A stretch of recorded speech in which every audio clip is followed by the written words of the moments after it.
All right. Again, good afternoon, all of you, and thank you so much for joining us today. Welcome to our latest installment of Homeroom with Education Leaders webinar series. Our topic today is the BARR model, leveraging existing resources to promote student success. My name is Jalil Hart, and I have the good fortune of serving as the K-12 director here at the Institute. And for those of you who might be unfamiliar with our work, we were founded by four-term North Carolina Governor Jim Hunt, and we're pleased to serve as a nonpartisan resource to policymakers across the country. We do work across the education continuum from prenatal through post-secondary by hosting convenings. We provide technical assistance to our different stakeholders, and we produce meaningful research to improve the education systems nationwide. Before we dive into our conversation today, I do want to give just a quick note on logistics. We'll begin with a moderated panel discussion from our experts that we have here, and then we'll move to open the floor for a Q&A. So I encourage you to think about what questions you might have for our panelists today. You can submit those questions at any time using the Q&A feature at the bottom of your Zoom screen. We are recording today's conversation, and we'll post it on our YouTube channel in the coming days for those of you who would like to revisit or share it. And we encourage you to take a look at all of the webinars that we host across the Institute there on our YouTube channel. You can also join today's conversation on social media by using the hashtag #EdHomeroom, and we do encourage you all to engage in the conversation there and continue the conversation after. We're always excited to see the conversation that you all are holding with each other. So with that, I'm honored to be joined today by three distinguished resource experts. First, we have Superintendent Kirsten Basler, who is the elected state superintendent and administrator for the North Dakota Department of Public Instruction. She and her team have led significant improvements in the graduation rates and academic success of the state's Native American students. They've improved access to quality early childhood programs, and they've created the nation's first requirement for computer science and cybersecurity instruction in all grades K through 12. So welcome, Superintendent Basler. We also have Angela Jerebick, who's the founder and executive director of the BARR Center. She developed the BARR model, which improves student, teacher, and school level outcomes. Angie has helped expand it from one school in the Midwest to more than 375 schools throughout the United States, serving 350,000 students and 60,000 educators. So welcome, Angie. And finally, we have Dr. Sharon Mortrude, who's an assistant principal at Fargo South High School in Fargo, North Dakota. Prior to her work in administration, Shannon worked as a school psychologist and an MTSS coach. She's an advocate for academic systems, youth empowerment, and educational equity. Shannon has worked with the BARR framework for 4 years to help meet the needs of ninth grade students in her school. Her work reflects a commitment to helping every student thrive socially, emotionally, and academically. Thank you to all of you for being here, and we're excited to jump right in. Angie, we'll start with you if we can. Could you tell us about the inspiration for the BARR model and how it's grown over the years? So thank you so much, Dr. Hart. It is such an honor to be here with Superintendent Basler and Dr. Shannon Mortrude. So the inspiration for BARR became because I was an educator. I am an educator, but I was serving as the high school counselor in a school in Minnesota. And for the first 5 years of my working there, half of the students failed a course. This is not Aspire 1 and kind of career choice and or how I'm performing. So I went to the principal to say, I think I should resign. Clearly the students passing their classes would be a bare minimum, and I'm not getting the job done. And he quickly reframed this and said, this isn't about me. It's not about our school. About half the ninth graders fail courses, and said, I really encourage you to come up with another way. So one of the really kind of critical undergirdings, which also kind of ties into this webinar, is I believe strongly we have talented educators and we have talented students. This wasn't that we didn't have something. Rather, it was we were not working in the right way. So I kept going, if we've got the talent, we've got to be able to do this in a different way. So I kind of was reflective over the summer to see, what am I going to do? I'm not going to resign. I'm going to try to figure things out better. And at the time, I had young children. So I had my 4-year-old daughter sitting with me and my 6-month-old son sitting on my lap. And we're in the backyard. And by the way, it was like that blue kind of plastic kiddie pool that the kids were still playing in at that point. And so we're looking over there, and my daughter proceeds to grab a handful of crayons and take a bite out of them. So I'm like, oh my gosh, I am not doing well in my job. I'm not really, crushing this parenting thing. I think, we're certainly past a crayon eating stage at this point. So as any good person kind of does when things are rough, I would call my grandmother. So I called my grandma and I'm like, oh my gosh, what is going on? And my grandmother did not miss a beat. She immediately launches into the fact that she brought my daughter to Sunday school the week before. She went right over to a girl that was so shy. And that when she was out with her at the playground, she was so brave on the monkey bars. And then went on to say, and she's one smart little cookie, to which all of a sudden I had this realization. First of all, my grandma was focusing on what was going well. She was focusing on the strength that my child had. The other piece is I realized I was a much better parent when I had information about my child that others were able to see and share with me. And I go, none of that exists right now at the school. So each teacher had their 43 minutes of their experience. So even if Jaleel was not doing well in English, he might be doing great in math. And neither teacher knew that. Neither teacher knew that where you were doing well or where you're struggling, let alone the outside activities that you were involved in. So I thought if we could actually connect these talented educators and have them be able to have conversations, they're going to be able to figure out what to do to have these students succeed. And that's really what was the inspiration of BARR. Now, another kind of critical piece is I didn't want to ask any educator to do something, even at my own school, unless I know it worked. So we always had external evaluation. So the first 10 years, we were able to show that our funding was SAMHSA. And we were able to say, risk reductions went down. So BARR stands for building assets, reducing risks. Students used cigarettes less, they drank less, and they were not contemplating suicide. So we were able to show that. Concurrent with that, I'll just call it like it is, the students were no longer on the railroad tracks behind our schools smoking cigarettes. When they're in school, they're going to do much better. So much better that ACT named us the College and Career Going Model of the Year. So these two things are happening concurrently in the first 10 years, to which I thought, this should work anywhere. This isn't about our school. This is about the talent of our educators across the country. So we then embarked on the most rigorous research that's been done. So we received the I3 Investing Innovation grants.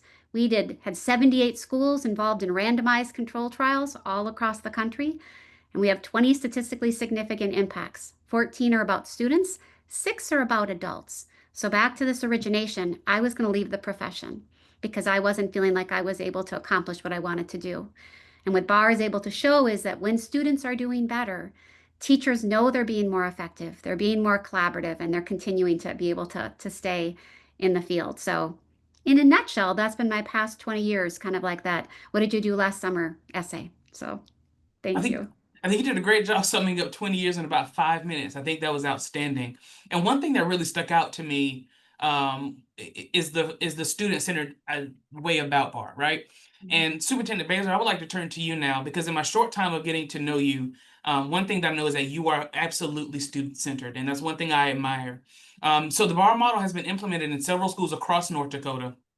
How does this model fit into your and your state's overall approach to student attendance and academic achievement and literacy?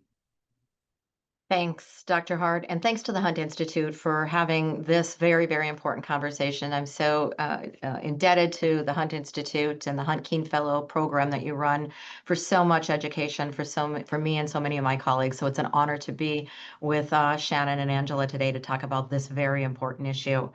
Um, so yes, thank you for setting the stage. Anyone that knows me for even a short amount of time knows very quickly that I am unapologetic about the fact that the reason we exist is to improve student outcomes and those academic outcomes so our students can thrive. And I don't apologize. This is my 34th year in education and my 13th year in this role of state leadership. But I see a lot and I've seen a lot come and go over 34 years. And that has taught me with wisdom and experience in multiple roles, starting out as an instructional assistant, a classroom teacher's aide, and then seeing it all. There is no silver bullet in education. I've learned that. We've all learned that. But I will tell you, in the last several years, as I've learned about BARR and I know about BARR, this is the closest thing to a silver bullet that I've seen. And I think it aligns, at least for our state, it aligns really well with who we are in North Dakota. Many of you have probably heard me describe North Dakota as one community with a really long main street. And we pretty much know we know everyone. If I didn't date your brother in college, my suite mate or my roommate did. We really know each other. Relationships are very important. And we understand that progress travels at the speed of trust, and trust is rooted in relationships. And I think we know that student relationships is the foundation, the cornerstone, if you will, to our student achievement. It begins with that. And the BARR model does what we all strive to do, what every teacher, what every educator strives to do. And that's really operationalizing the structure and the intentionality of building relationships. It's a tool that our teachers are looking for. For some teachers, it comes more naturally to build that relationship, and they know how to do that. Particularly, I'm going to stereotype a little bit, but generally speaking, our elementary teachers are a little bit better about that affective part of their job. Middle school teachers too, but high school teachers, they love their content. They can build relationships in some ways with people that they may coach, or they may be involved with extracurricular activities, and they see the power of that. But the BARR framework is that tool that operationalizes it and provides the framework for a teacher to intentionally build that structure, not just for some kids that they naturally have a relationship with, but for all of their students. And we've seen that unifying framework of BARR work for all of our students, from our rural and our suburban and our urban school district. It is data-driven results that have been created in every one of our schools. I will also, say, the question is, it's provided and been an extremely beneficial fit for our approach to student attendance. As let's speak specifically, and you talk about student attendance, academic achievement, and literacy. We have invested heavily in literacy. Most states have invested heavily in literacy. Millions of dollars in training, professional development, curriculum changes. Yet you cannot use any of that training, any of that new curriculum, better curriculum, if those students aren't in school and attending school. So all of that is for naught. But I'm going to go a step further about that the BARR model fits for us in North Dakota to serve our attendance goals, our literacy goals, now our math goals, but it also addresses so many things that are also very important. The inputs to the student outcomes that is unapologetic for me, those inputs of teacher recruitment and retention and student behaviors. BARR provides that sense of belonging, helps teachers create that sense of belonging, and that reduces the student behavior, another detractor to that student outcome. When we talk about teacher recruitment and retention, I had the real benefit this last weekend to speak to the superintendent of Oakland Unified, Savannah, Georgia, a C-suite executive in Prince George in Maryland, another superintendent in Asheville, North Carolina. What they talked to me about with teacher burnout and teacher morale isn't really how the systems we're teaching or treating, how systems or district leaders or building principals or communities were treating them. That's not what was causing their morale issues or their burnout issues.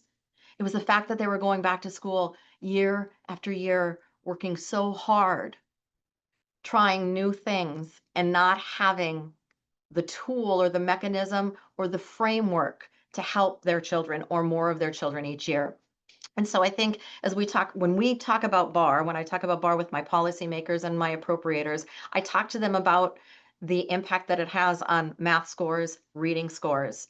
But it really is truly all of that and all of the inputs that impact the eventual outcomes of our student outcomes. And so that's why North Dakota feels that BARR is a tremendously appropriate and effective fit for our students in our schools.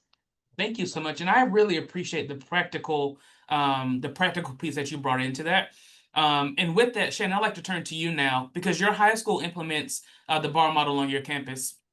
And I'm interested to know what you're hearing about the on-the-ground impacts on your campus and what planning does it take to implement it effectively. Sure.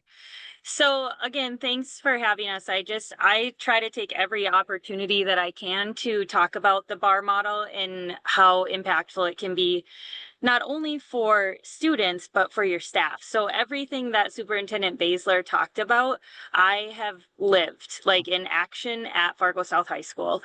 So we had the opportunity, kind of thanks to ESSER funds and COVID, post-COVID money, to use our funds in a way, ways that could help improve everything. And BARR was a no-brainer for us. So no school in North Dakota had been using it, but Minnesota is our close neighbor. So we are very aware of, what's working and what goes well in education. And I'll tell a little bit of a story. So I got to Fargo South High School as my first administration job was Fargo South. And you get to know the staff, and no teacher, no para, no educator goes into this job not really truly wanting to see student success in academics, personal, social awareness, and just those gains that students get from public education. I learned that there was this mini cohort of underground 9th grade teachers. That transition from 8th to 9th grade is tough. So in our model is 8th grade is middle school, 9th grade you transition to high school. And they were like secret meeting, trying to figure out when their shared preps were, and figuring out like little things that they were just doing for the 9th grade students, trying to track stuff. It was the ideals of BARR. But as Superintendent Basler was talking about, it stressed these teachers out. And if one teacher left, the system toppled, right? Because there wasn't really a systemic approach to what they were trying to do. There also wasn't that supportive model put in place. They weren't looking at data. They were feeling what was stressful. The kids not showing up, kids who were not passing. And so without that strengths-based model, educators are always trying to fix. And so, you're looking at the problem versus the whole data system. So our school was pretty teed up for BARR. That being said, when we did the training, it happened to be the first year that we were entering back into full-time school post-COVID. And one of my favorite things about BARR is that it was built in a school for schools, and they have a strong connection still to schools. And so the training is so applicable. I had teachers leaving that training, which, I gave to them almost last minute because we're trying to spend these ESSER dollars quick. And it was their summer. They came in, they got trained. I had somebody leave saying, this is why I am an educator. And this is after a really stressful time in education, right? Fast forward 4 years, our teachers want BARR, like we're kind of arguing about, does sophomores get BARR next? They want seniors to get it. So like eventually I can see Fargo South being a 9-12 BARR school. Our failure rate this year has dropped to our lowest. 11% of our 9th graders had 1 or more Fs, which when we started, we were Angie's school. We were 50%. And what that tells me about future attendance goals is that these kids are going to feel success. They're going to feel connected because they're having the success, but they also have the relationships. The I time, as Superintendent Basler was talking about, high school staff are great at creating relationships, but no matter who you are, like I'm an extrovert. So I'm going to create relationships with extroverts because that's how I act, right? But there's kids in that class that would probably be overwhelmed by that. So the I time helps provide that structured way to get to know your students that's inclusive, and can make sure that we're looking at all of our students in the ways that they learn. And it marries well with like our restorative practices, our MTSS teams, all of those things can be within this umbrella of BARR. And what it did for our staff is it provided them a structure, and it opened doors across departments to know that, like Angie was talking about, there's support and understanding of what works for students. The teachers and paras and educators should not have to create the system. Like that's our job as leaders. And BARR does that. And if I were to leave, or if the BARR teachers were to leave, it's still there. And that's the kind of difference of when, you're making things, or teachers are using all of their time to create these systems, that they do exist and you can use it. I will say, I always put a plug in. Our coach is Molly London, our BARR coach. It's part of the BARR structure. You need an excellent coach to sustain BARR. And if there's administrators on this call, I don't really know who's all on it, but I feel like I was very in it, you know, and it kind of gets farther and farther away from me because she takes it and she runs with it, and our staff, it's like a well-oiled machine that I don't have to manage. I just get to be a part of in the meetings. So I hope that answered your questions. If you have follow-ups, let me know. I have so much. She said so much, and I just want to say a couple things. Number one, I just want to give a huge shout out to Fargo South, to your school, Shannon. Your school is the school in my state that brought it to my attention, to our team's attention. And you guys, you took a leap and you said, hey, you should look at this. And we've done some incredible things to scale that statewide, what we can talk about Yeah. later. But I will also say to what she said, if she leaves or if one of those teachers leaves, this is not a precarious situation. The mantra of BARR, same students, same teachers, different results, is really true. BARR is, again, 13 years in this position. I have worked with a lot of partners. Some I call partners, some I call vendors. And I know from a fiscal standpoint, those of you that are on the phone that have these financial decisions and decisions to weigh and measure, the cost of BARR is less than the cost of an additional counselor or a social worker each year. And so there's that to be said. But more importantly, BARR is the only entity that I've really come across that is okay working themselves out of a contract with you. They are an investment, and their goal is to make sure that you don't need them anymore. They're going to come in, build this structure and this framework that lasts for decades within your building. And so that's unique from my perspective as a state leader. So Thank you so much for those thoughts, Superintendent Baszler, and certainly to you, Shannon, as well. One thing that, well, more, you said lots of things that resonated, but I think the one thing that resonated most was the integrated nature or the integrated fashion in which you all are using BARR at your school, because you mentioned MTSS and you mentioned all kinds of other things. So I think it's really important for our listeners and our viewers to understand that this is not something that is a standalone, but as we think about the overall goal of student support services, this is something that should be integrated in your system to really work with and support students and staff. I do have a follow-up question for all of you, actually, but before we get to that, I want to remind everyone that you do have the Q&A feature on the bottom to ask our panelists questions. I mean, after they all respond to this next question, we'll be moving into your questions. So do make sure you put some in there so we can engage in a meaningful conversation. So the question for all of you is that we know that there are some significant challenges that exist for states and districts who are trying to, or that are trying rather, to effectively provide evidence-based support for students. How can schools leverage existing resources to implement this needed support? Angie, we'll start with you, then we'll go to Superintendent Baszler and then Shannon. Yes, well, thank you so much for the question, as well as I'm so appreciative of both kind of Shannon's as well as Superintendent Baszler's reflections. The very first thing is we really do want to not have a school be dependent on an outside organization. It goes back to we have the talent there. Every school inherited a factory model. That is what we all inherited.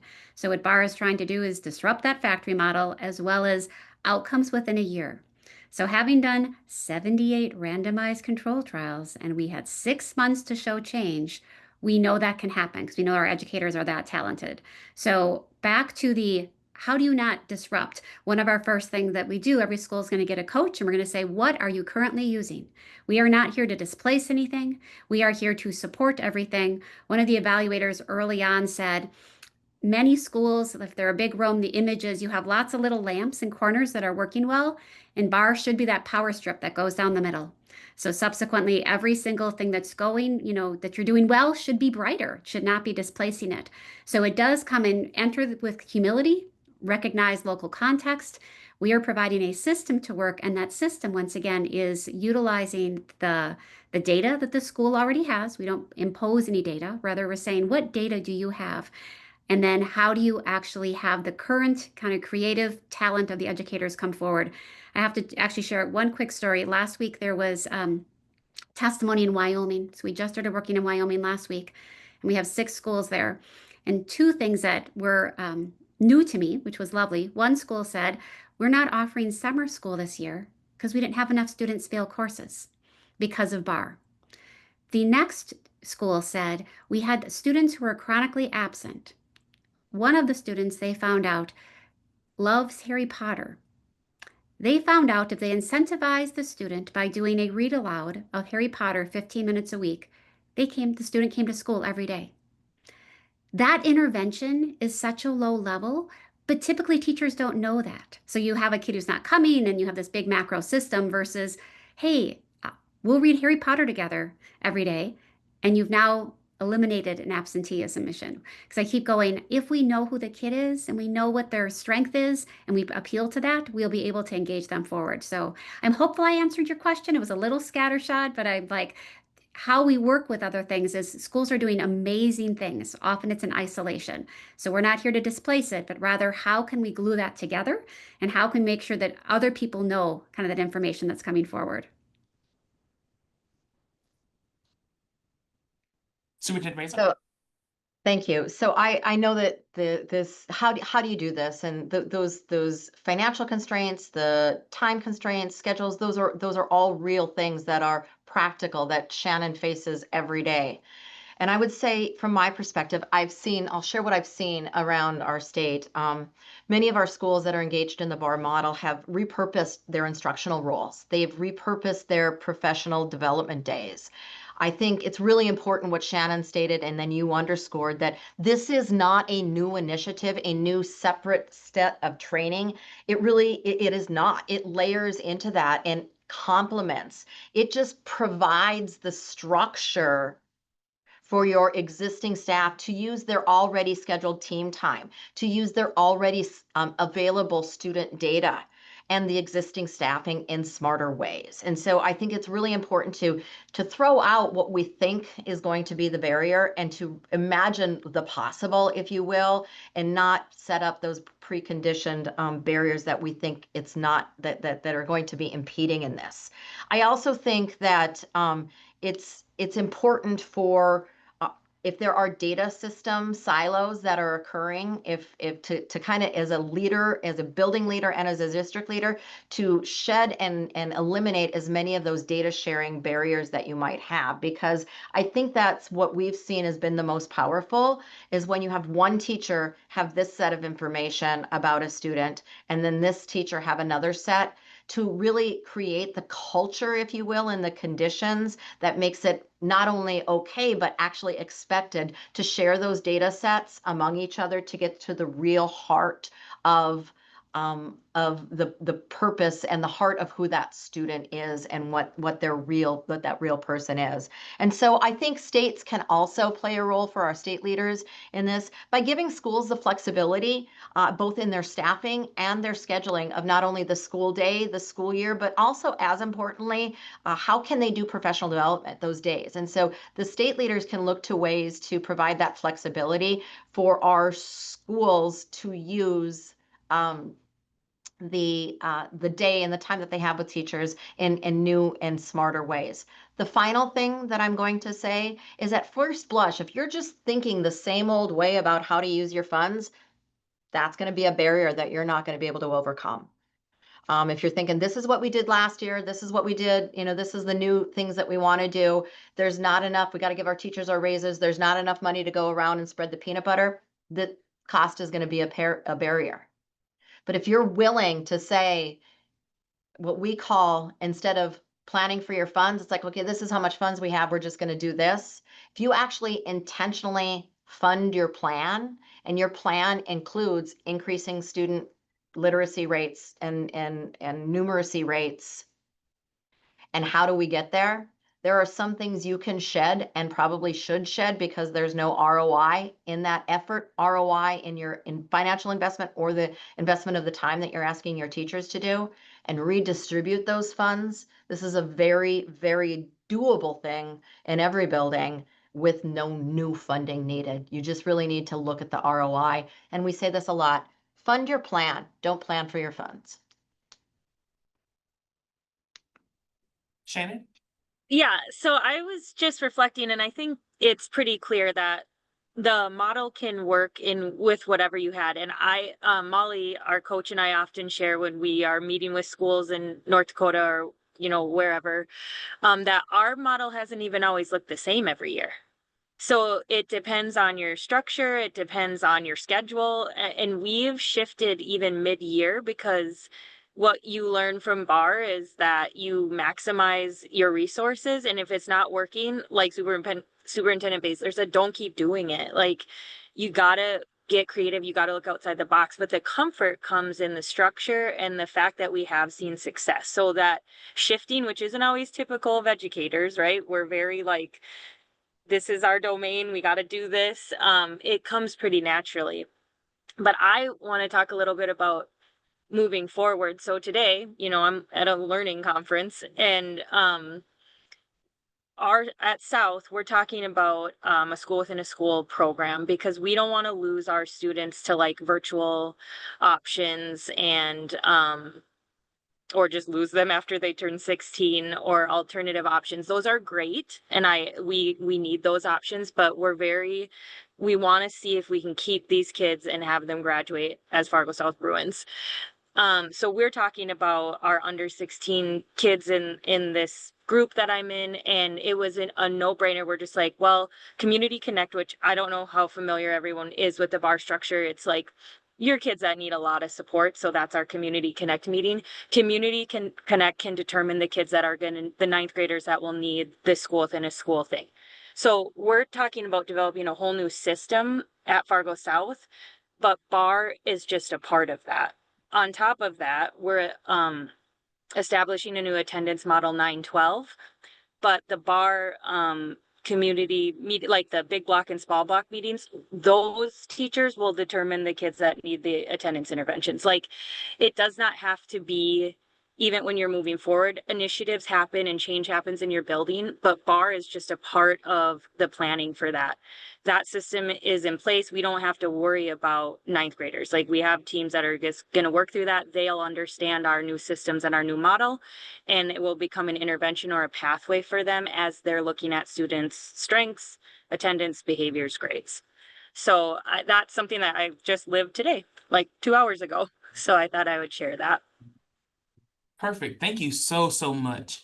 Really grateful that you all were able to share your thoughts. I would love to turn now to some questions from the audience. We have several questions, so if it's okay with you all, I will direct them to one of you, and if somebody else has a quick follow-up, feel free to jump in, but I'll direct them to one person, and then if you need to, feel free to jump in. The first one, Angela, we'll give this one to you. What are the components of BARR? What does it look like? What does it take to implement in a school? How long does it take for the results to start showing? Lots of questions, but what is BARR? What might it look like in schools? Very basically, what BARR does is kind of put two pillars in place that everyone's going to be working around for every initiative. The first is data, real-time data. So subsequently, quantitative data, qualitative data, but how are you going to assess how progress is being made? And the second is relationships. Now, those relationships we talk about as educators, but we really kind of become a relationship-making machine.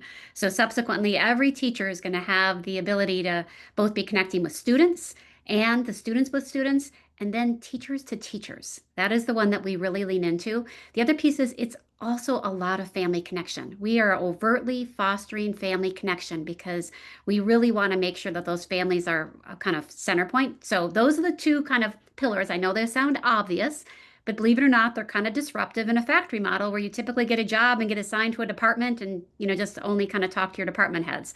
So this is what we kind of guide on. Every school will have outcomes within a year, period, end stop. And those are either attendance, grades, or test scores. Because the reality is when those teachers who are proximate to those kids know what those students need and know what those students are good at, because everything is centered on strengths, students will do better. And subsequently, teachers will go, I chose this profession for a reason, and wow, I'm really good at it. The fact that I'm the teacher that noticed this student liked Harry Potter, and now he's coming to school, and there was no big intervention, that is an appropriate win where this teacher is sharing this story very pridefully, where they're like, I had the solution. So that is, outcomes we absolutely commit to within a year. We were able to show that. And when we did randomized control trials, we went to the lowest performing schools in the country. So our footprint right now is 25 states in DC, and it was because of the research agenda. But I did go, all of our schools are currently operating in the same way. because we also have a lot of high performing schools because we were able to show you can go from good to great. People thrive with those relationships. So we're able to show that. So hopefully that's enough kind of to get things going. Thank you. That was super helpful.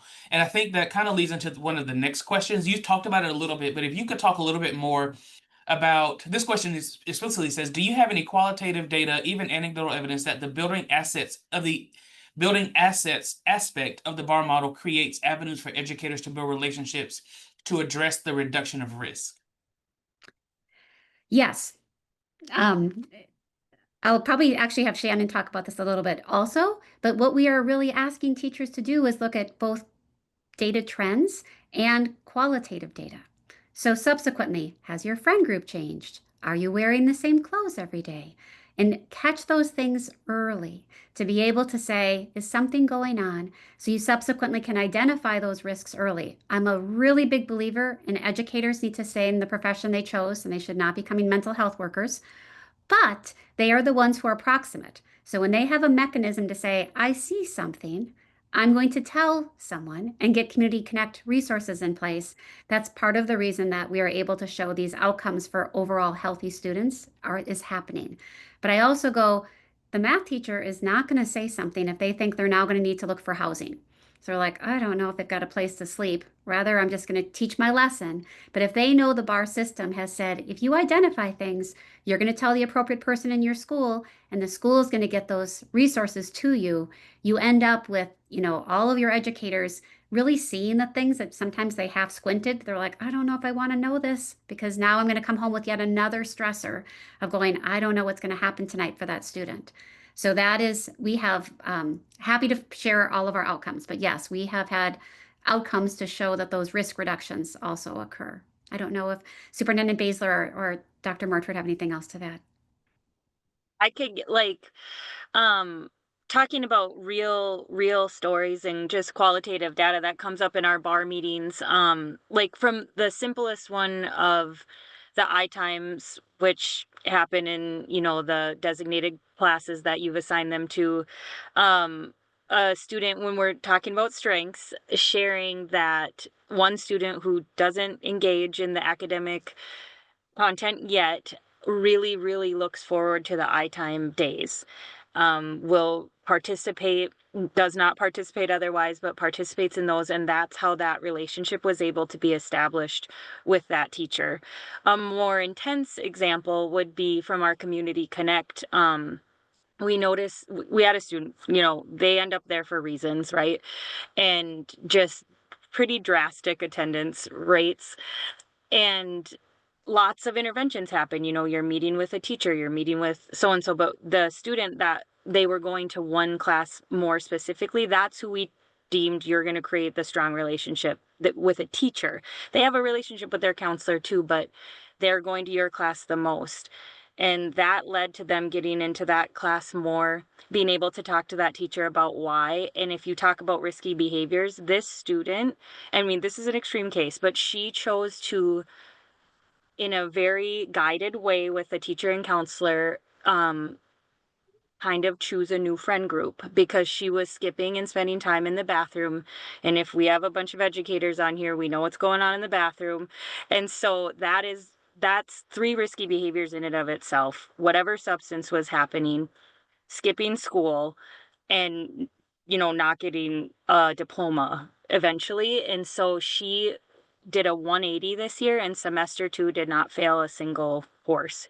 It was hard, and I had to talk to her a lot because her friends don't understand why you're not going to be friends anymore, but it also taught her appropriate ways to have those conversations, which is a whole other aspect of learning for a student, that they also need guidance in how to, end a relationship, basically. So that was an extreme example of qualitative data, but it was very effective.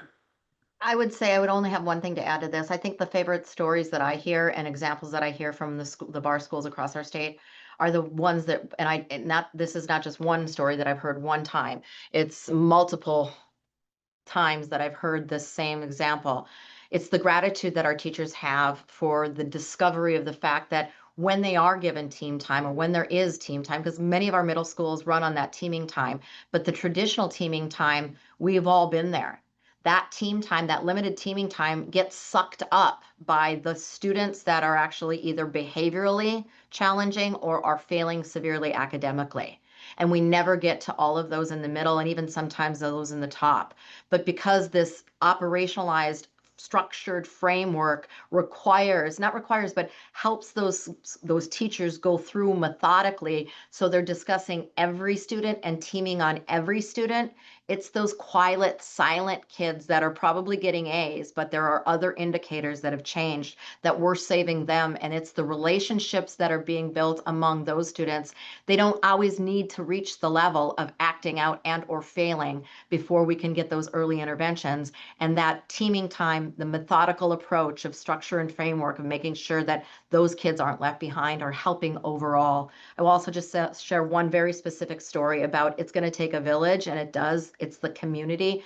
In one of our small schools, and for North Dakota, when I say small, that's a school district K through 12 that has about 110, 120 students, PK through 12. And they went down to their local coffee shop and began building relationships with the people in their community, these elementary age kids. Suddenly, it's not just the teacher's job to identify those things, but there's that community build, and you have a lot more eyes on these kids that are building relationships, and those kids have that sense of belonging, and that belonging experience was brought to them by their local public school. So those are the two things that I would add. Thank you for bringing those up, and I really appreciate it. And it kind of actually leads me into my next question, which I'll pose to you, Superintendent Basler. Do you think, or how could the BARR model be adapted for early childhood education, particularly pre-K, or even in higher education? What might that look like? And if you could talk a little bit about any relationships or connections that might be beneficial with schools and colleges of education. Absolutely. 100%. Yes, I love this. And so, so there's something called the Comprehensive State Literacy Development Grant.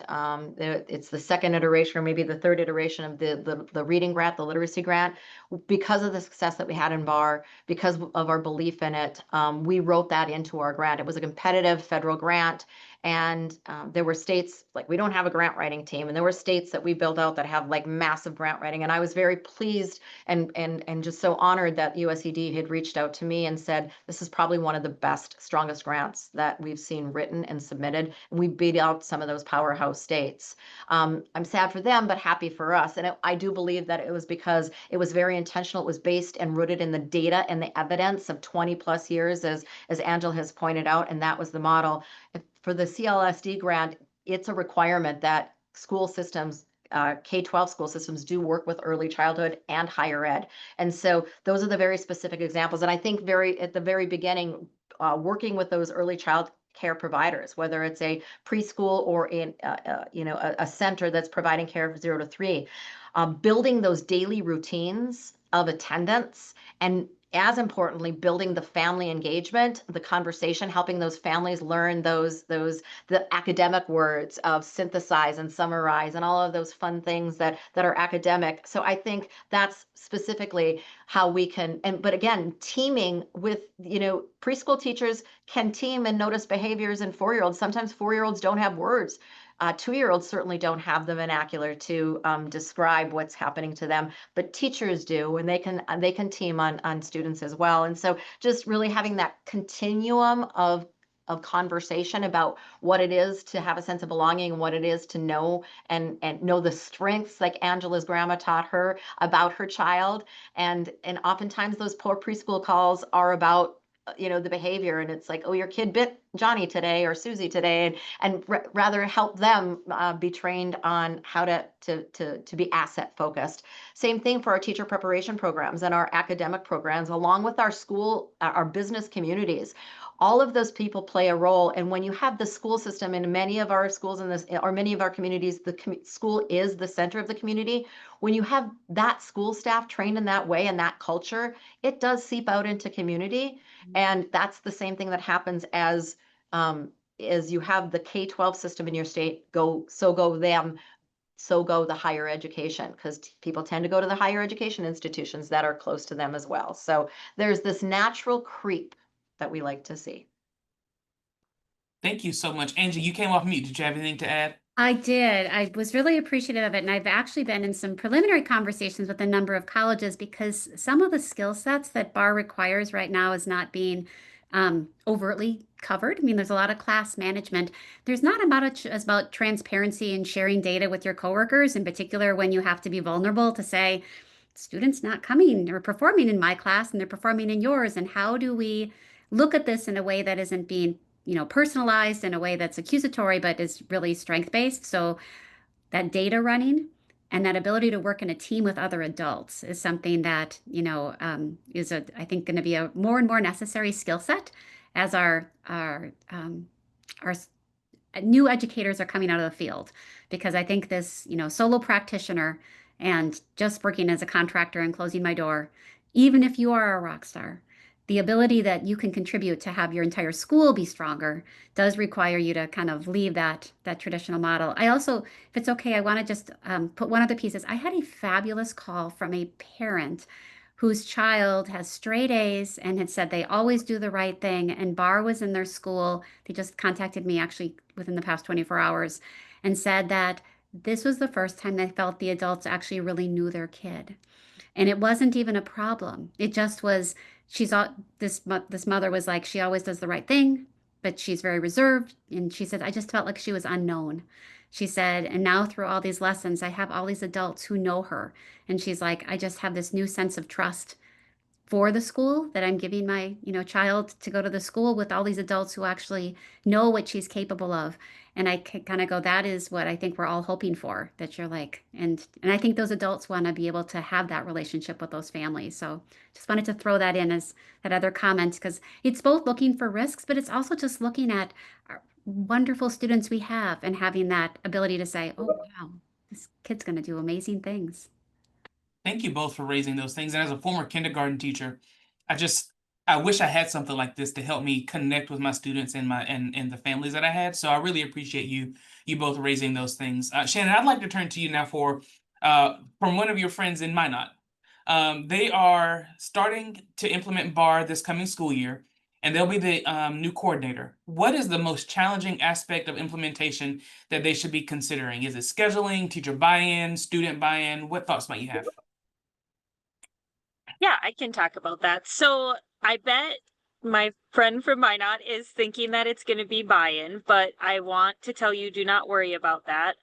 Like I said, we implemented it probably the worst time ever, and BARR support, their training is excellent. And I feel like, as we all know, in every profession, not just education, there's professional development that just doesn't hit, but BARR is very intentional. So the onboarding training that your teachers and your staff are going to get, it's amazing. Make sure that your administration goes to that.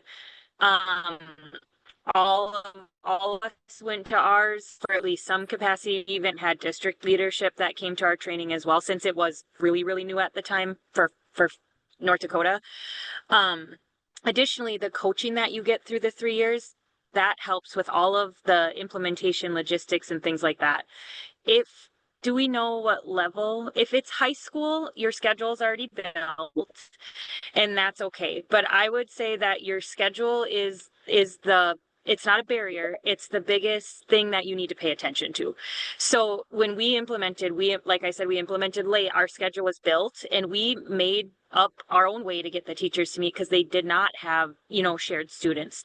So we had found some multiple common preps and worked through it, and worked with our coach to say, like, we want to implement everything else with fidelity. We haven't placed the kids in cohorts at this time. And there have been subsequent years after that we haven't, and we've done it in many different ways, like assigning them in Power School, which we still have right now, as a case manager. So then they had 25, but that takes a little bit of time of going through your teacher schedules and seeing who they have. So I think it's really going to be more about making sure that what the logistics you need are covered on the front end, so everything feels smooth, because it's going to be new. But if your rooms are booked and your schedule's out, Molly, our coordinator, puts every meeting on our calendars. She also creates a visual of the whole year that has small block and big block meetings. I mean, she makes it very user friendly, so the teachers don't feel like it's one more thing. But we'll present the motto with, so no feel that they're missing something or or that, but your coach will really see you through it. I mean, this is our first year without a coach, and we're like as intense coaching, and they still meet with you. So it's very supported. Thank you so much for that, Shannon. We really appreciate it. You were going in and out a little bit there, but I'm glad that we were able to get Oh, most of your sorry. message. Uh, no worries, all good. Superintendent Baines, I want to turn to you now. I think this might be our last question, given what the question is. So I want to turn to you and Angie for this last one. And then Shannon, any thoughts you may have as well. How do we scale this across schools and districts in the state? How can we get our legislators to see, experience, and feel the impact of BARR? I think this is a really great question because on our call today, we have some legislators, we have some state leaders and other local policymakers. So I would love both of your thoughts on this, please. Sure, I can start. I love that question. I would say the first thing that we can do, and just for the record, Maria Nessett is the Chief Policy Advisor for Governor Armstrong in the state of North Dakota, and worked under Governor Burgum, now Secretary Burgum as well. So first thing, I'm going to let Angie talk about how Wyoming's governor went and actually visited a BARR classroom. I think number one, I think it'd be fantastic to get Governor Armstrong and Lieutenant Governor Strinden into a BARR classroom this fall and have them actually see that. Number two, I'm very, very grateful to be able to say that because of the Hunt Institute's work, we will be hosting our legislative retreat, our North Dakota legislative retreat next week. And as a Hunt Keen Leadership Fellow that's being brought into our state, we will be featuring Angela and the work of BARR, and Dr. Hart will be facilitating that. And then our discussion with our legislators. So it's a legislative retreat where we have right now 32 legislators registered to attend. We're hoping to get that number up even more in this last week, but they'll hear from Angela directly. But most importantly, the breakout tabletop conversations will be with our school administrators, our school leaders, and the teachers that are actually implementing BARR, with poster boards showing the data of how it has improved. I think that's step number one, exposing them to the experience of BARR, showing them the data, having the fiscal financial conversation with them about you can continue to invest all of this money in mental health supports and school social workers and counselors, or you can have this investment and the school changes for 2 decades. We can have that. But I think it's really just having that very financial conversation and the investment of the state with as many of our legislators as possible and setting up these learning opportunities. So Angela, I will let you talk about the Wyoming's governor and his impact. Yes. So I'll put first a little bit of a caveat on to say we're one of the best kept secrets that have been around for 25 years. Now, that was because our entire history was research and we were asked to not communicate our impacts. So leaders don't know about it. So it's really been the past 2 or 3 years that we are trying to have there be an awareness because they were concerned about contaminating the randomized control trials. So if you were sharing the impacts, so it is one of those really interesting things that we were asked to not share. Every school we've worked at has had an impact within a year. So back to your question, we are in 400 schools and every school's had an impact. And almost nobody knew about this because we were asked to not do it. The spread is very fast, which is once again was exhausting for me during the randomized control trials because the control teachers were doing BARR by November. And I'm like, you promised you were just going to do your past practices. So we know actually our impacts are muted because people are like, this is such an obvious, logical way to work, but we don't right now. So what I first want to say is if a school starts taking it on, we know it'll spread. In terms of awareness, I am so appreciative of, I'll just call it Superintendent Baesler, once again, came to our conference, became aware of our work 3 or 4 years ago, and appropriately was motivated by the evidence. I keep going, this is not a prophecy, it's math. So if you look at the outcomes, look at attendance, look at test scores, look at pass rates, look at your teachers staying, this system really is what the educators can work in. But how do we have leaders know about it? So my appreciation that yes, Governor Gordon came and visited a school, saw directly what it was, met with the educators, and then have had the ability to share this with the legislators. So I also, just like we are deferential to local context, we are very kind of deferential to the state leadership. But right now we are trying to at least have this be an awareness, knowing that we've worked on the south side of Chicago in a charter school, and we've worked in Appalachia. And the schools are going to be equally passionate. So I'm also like, call the schools.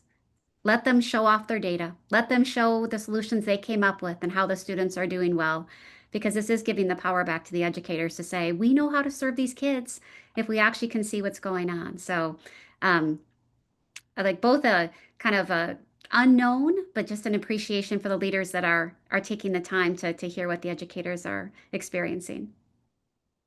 Thank you so much for that. And I think something that's really important that I want our participants to hear is that you've worked in the BARR model work has been working in a wide range of schools. It's not just for urban schools or suburban schools or our extremely rural schools. It's for all schools and it can support all students. I really appreciate you raising that. So with that, it is time for us to wrap. We are at time. Thank you so much to our incredible panelists for such an empowering and powerful conversation. This has been a really important discussion, and I hope that our participants have taken something away that they can take back to their communities. Before we do close today, I want to flag a few upcoming K-12 webinars here at the Institute.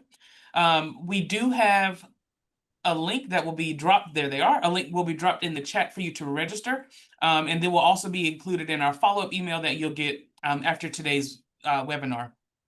You can register for these events on our website, and we hope to see you at those. And you'll also get more information through your emails as well. So with that, I appreciate everyone joining today. Thank you again to our wonderful panelists, and I hope you have a wonderful day.